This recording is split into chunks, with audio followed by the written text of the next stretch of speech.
It's been a while since I posted a barbecue video, and today I'm cooking for a buddy of mine's wedding. They're getting married today. It's just going to be a little small ceremony, so we're going to celebrate life and we're going to be having a big cookout. So come on over here and take a look at this. What we have here are these rib cutlets. We bought up one of those big, like, I think they're pork ribs. Yeah, they're pork ribs. And what we did last night was we took them, we sliced them up, went ahead and sliced them up. There's like 2 ribs in each one. And then, I don't know if I've ever bought the big slabs of ribs, but that's what this is. So you've got a piece of meat running a long ways along the rib that you carve off and then carve the ribs up. And what we're going to be doing is smoking this over a thing of pecan, a mixture of pecan and oak. And I got the grill up nice and hot. Then I took a wire brush and then brushed it and then used a squirt bottle to wash the heavy grease off. But on this type of grill, I never try to use commercial cleaner. Never. I may take the grills out and then buff them down with a wire brush, but I never try to use any type of commercial chemical on it. Anyway, with a grill this size, you don't have to worry about doing it one at a time. There.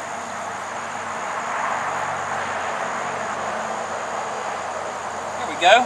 Now what we do is we just kind of spread them out.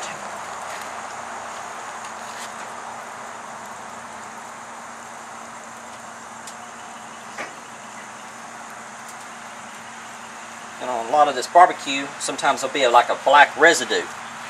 I'll show you about that later on. You take a squirt bottle, and if it gets that black residue on it, or from the grease, you just take that squirt bottle and spray it down with water and wash the heavy grease off. Let me get this sorted out, and then we're going to put the chicken on.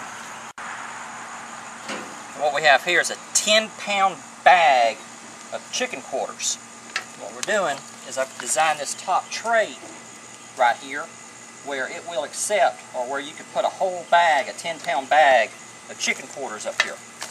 It will either hold 3 racks of baby back ribs or a 10-pound bag of chicken quarters. That's just the way it worked out. What we're going to do is we're going to put all this up there. Well, that was a lucky one. Yeah. We're going to put them all the same direction.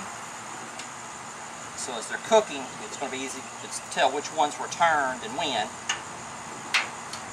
Now come on over here. Come here, come here. You see this grease that I put it on there? See that black film right there? Well, we're going to use a squirt bottle and wash that off later on.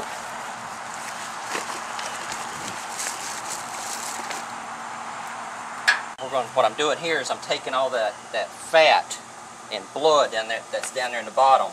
I'm just going to go ahead and pour it into the pit. And what it'll do is it will boil. It'll keep this pit tilted a little bit of an angle. And all those juices flow back down there towards the firebox. And they get against the firebox and they just kind of boil and help season everything.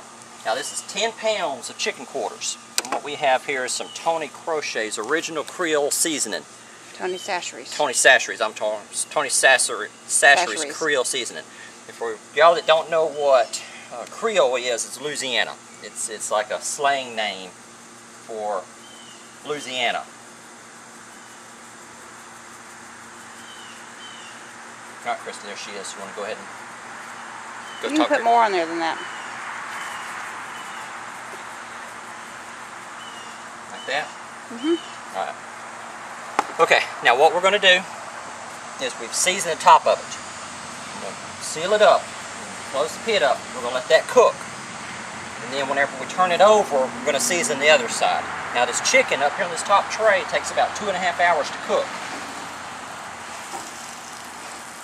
The ribs are going to take probably a little bit longer. I may move them up there to the front of the firebox to cook a little bit better. Oh well. Right, now come on over here. Come here, come here, come here.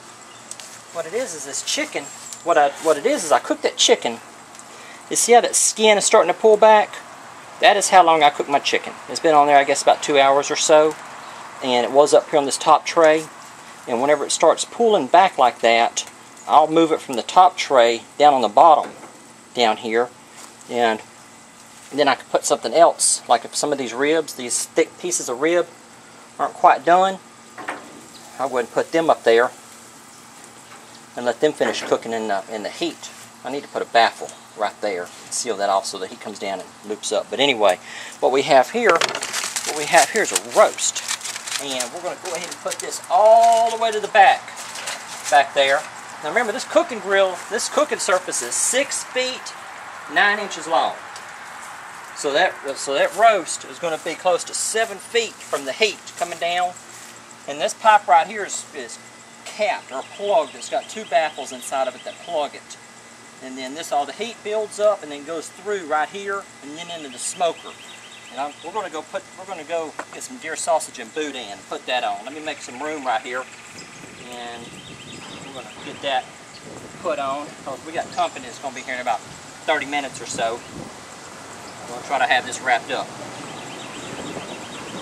All right, Chris, that's it. What we're doing now is we're getting ready to take everything off. And the chicken has been on here for about 2.5 to 3 hours. And what I've got here is just some clear water. And what I do is I just take and I wash off a lot of this meat before I bring it in the house. And a lot of people like that grease on there, and some people don't.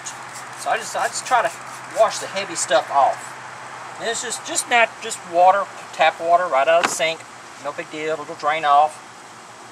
But some of the people like the grease on there, and I just put them on there. And then let the people there at the meal sort it out. What we've got here, we've got those ribs. We've got the chicken.